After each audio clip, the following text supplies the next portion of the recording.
Dear all, Chandrabhan प्रसाद और चंद्रभान प्रसाद official YouTube channel पर आपका फिर से स्वागत है।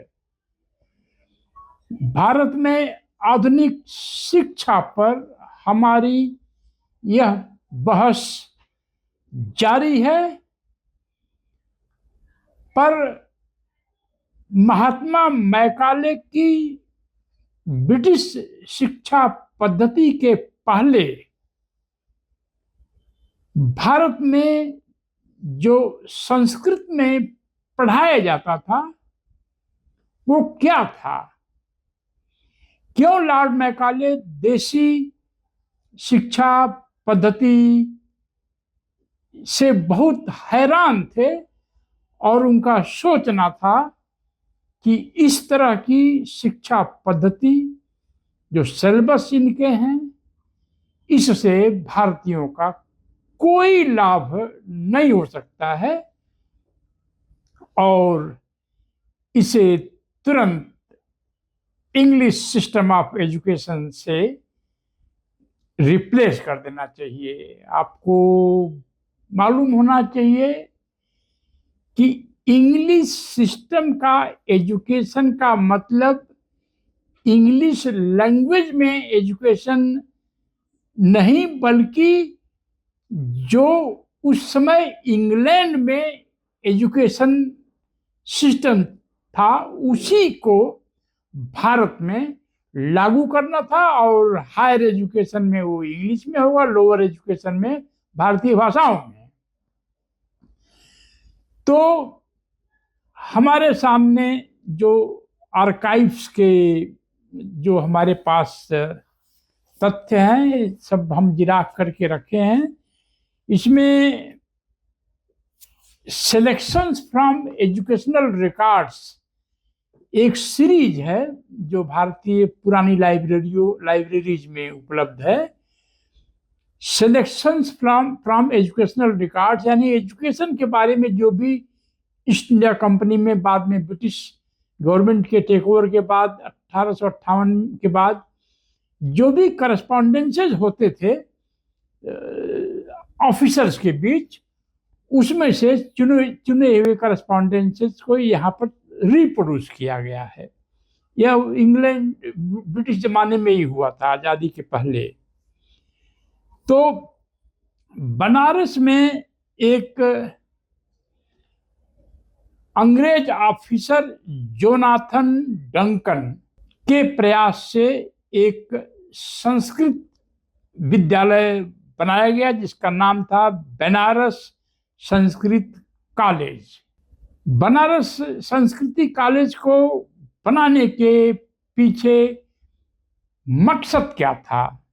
जैसा लिखा गया है इस रिपोर्ट में, ऑब्जेक्ट्स 1824 में महात्मा मैकाले के भारत आने के पहले ही यह कॉलेज बन चुका था। इसका लक्ष्य था the preservation and cultivation of the laws, literature and religion of the Hindus, यानी हिंदुओं के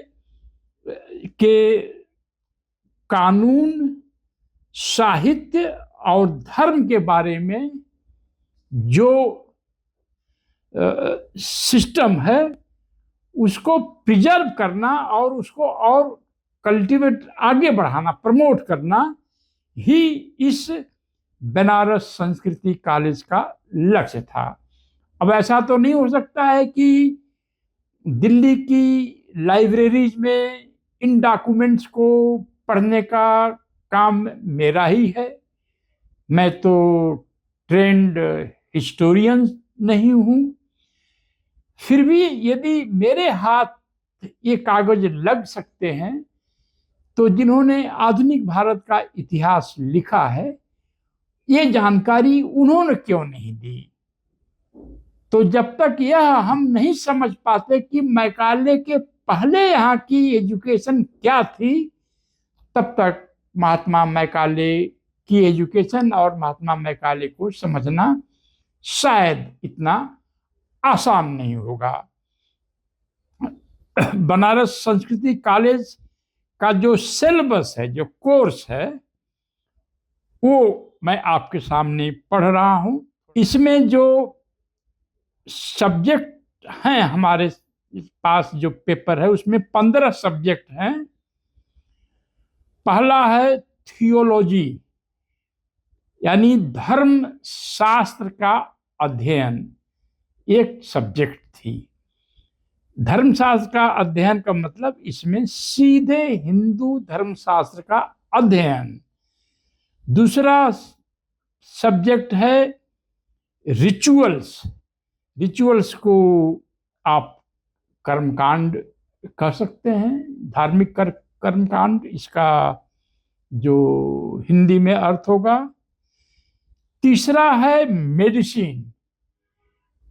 मेडिसिन मेरी समझ से आयुर्वेदा रहा होगा, आयुर्वेदा की पढ़ाई।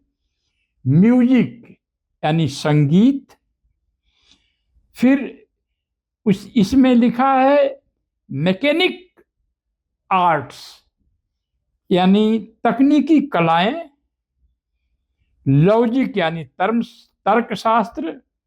ग्रामर यानी व्याकरण। प्रोसोडी, इसमें लिखा है प्रोसोडी यानी छंद शास्त्र, जिसमें छंदों का अध्ययन। 8वां है सेक्रेड लेक्सिकोग्राफी, यानी कि सेक्रेड माने पवित्र, धार्मिक ग्रंथों का संकलन। मैथमेटिक्स, गणित, मेरी समझ से वैदिक मैथमेटिक्स रही होगी। मेटाफिजिक्स यानी आचार नीति। दर्शन यानी फिलॉसफी। इथिक्स यानी नैतिक शास्त्र। और आखिर में पोएट्री। तो जैसा कि हम देख सकते हैं कि ये 15 विषय, जो 15 सब्जेक्ट्स हैं, 1824 में स्थापित बनारस संस्कृति कॉलेज की ये सब्जेक्ट्स हैं। और इसमें यह भी लिखा गया है कि यहाँ पढ़ने वाले स्टूडेंट्स को सैलरी मिलती थी, तनख्वाह। टीचर्स की तो सैलरी हमने के बारे में सुना है, लेकिन स्टूडेंट्स को सैलरी मिलती थी। स्टाइपेंड नहीं लिखा है या स्कॉलरशिप नहीं लिखा है, सैलरी लिखा गया है। और इसीलिए मैकाले बार बार कहते थे कि हम क्यों इनको पैसा देके पढ़ाएं उन सब्जेक्ट को जिसका आधुनिक भारत के लिए कोई न तो जरूरत है और न तो कोई महत्व है। तो अब महात्मा मैकाले पर डिस्कशन के पहले हम सभी को यह जानना जरूरी है कि महात्मा मैकाले के पहले का भारतीय शिक्षा पद्धति क्या थी। एक और इसमें विषय है जिसको अन्यत्र कहीं और मैंने पढ़ा है, जो कि बिल्कुल मैं दावे के साथ कहता हूं कि मैंने पढ़ा है। उस समय ईस्ट इंडिया कंपनी के सामने ज्यूरिस्प्रूडेंस की समस्या थी। नियम कानून क्या है, किसको कैसे सजा दी जाए, कैसे मुकदमा चले। तो इसके लिए जो धार्मिक ग्रंथ हैं इस्लाम के और हिंदुओं के, उनका सहारा लिया जाता था। इस्लाम में शरीयत थी और हिंदुइज्म में मनुस्मृति थी। तो अगर यही विषय, अगर महात्मा मैकाले भारत में नहीं आते तो क्या इन विषयों को पढ़कर कोई भी इंडियन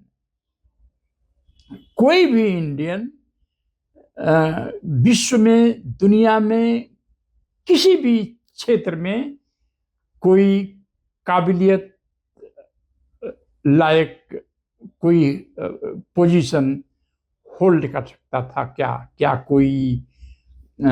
कोई आईटी सेक्टर में आ सकता था? क्या कोई अमेरिका में जाके फिजिक्स मैथमेटिक्स पढ़ा सकता था? क्या कोई एस्ट्रोफिजिक्स पढ़ा सकता था क्या, या पढ़ सकता था क्या? तो ये जो महात्मा मैकाले ने जिस शिक्षा पद्धति को, उन्होंने कोई दो आंख नहीं किया, हिंदू और मुसलमान दोनों लोगों की शिक्षा पद्धतियों को उन्होंने कहा यह थियोलॉजी है, यानी ये धर्मशास्त्र का अध्ययन है, इसको British government, east India company क्यों समर्थन दे, ईस्ट इंडिया कंपनी क्यों इस पर पैसा खर्च करे। और इसीलिए उन्होंने अपने मिनट्स में इसका डिक्लेरेशन किया था कि मैं इन सारी किताबों को छापना बंद करवा दूंगा। और उन्होंने यह भी कहा था कि इन किताबों का जो मूल्य है वह उन छपने वाले कागज से भी महंगा है। और उन्होंने ये भी कहा कि उन्होंने एक जिक्र किया है, उस पर हम अलग से एक करेंगे एपिसोड, कि किस तरह से बनारस संस्कृति कॉलेज के एक्स स्टूडेंट्स ने लॉर्ड मैकाले को एक पिटीशन दिया था, यह कहते हुए, मी लॉर्ड, हमारे लिए किसी भी तरह का कोई जॉब कहीं अवेलेबल नहीं है, कि कृपया कर हमारे लिए कोई व्यवस्था करें। तो जो मेरा जजमेंट है, जो मेरा सोचना है कि अगर यही एजुकेशन सिस्टम रहता जो बनारस संस्कृति कॉलेज में था, तो भारत अफगानिस्तान की तरह से ही रह गया होता, और दलितों को तो पढ़ने का मौका मिलता ही नहीं। तब बाबा साहब अम्बेडकर जैसा दार्शनिक स्कूल में, संभावित दार्शनिक स्कूल में दाखिला ही नहीं ले पाता। पर इस पर मैं ही क्यों, थोड़ा आप भी सोचिए।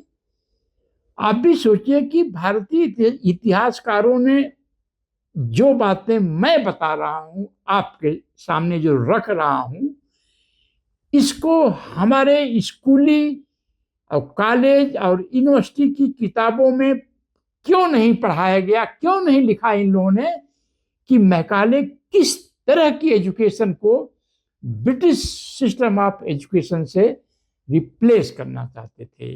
ये बहस जारी रहेगी, और आपको अगर लगता है कि ये सीरीज चलनी चाहिए तो इसको सपोर्ट करिए, फॉरवर्ड करिए, और वहां पर एक ज्वाइन का आइकन आपको दिखेगा, उसको ज्वाइन करिए, और पर मंथ आपके अकाउंट से कुछ पैसा कटेगा। उसके अभी तो एक ही कैटेगरी है 799 रुपीज़ का, अभी उसमें थोड़ा कम 100 रुपये से भी हम शुरू कर सकते हैं, ताकि कोई स्टूडेंट्स भी चाहें इस तरह की जानकारी के लिए तो वो भी अफोर्ड कर सकें।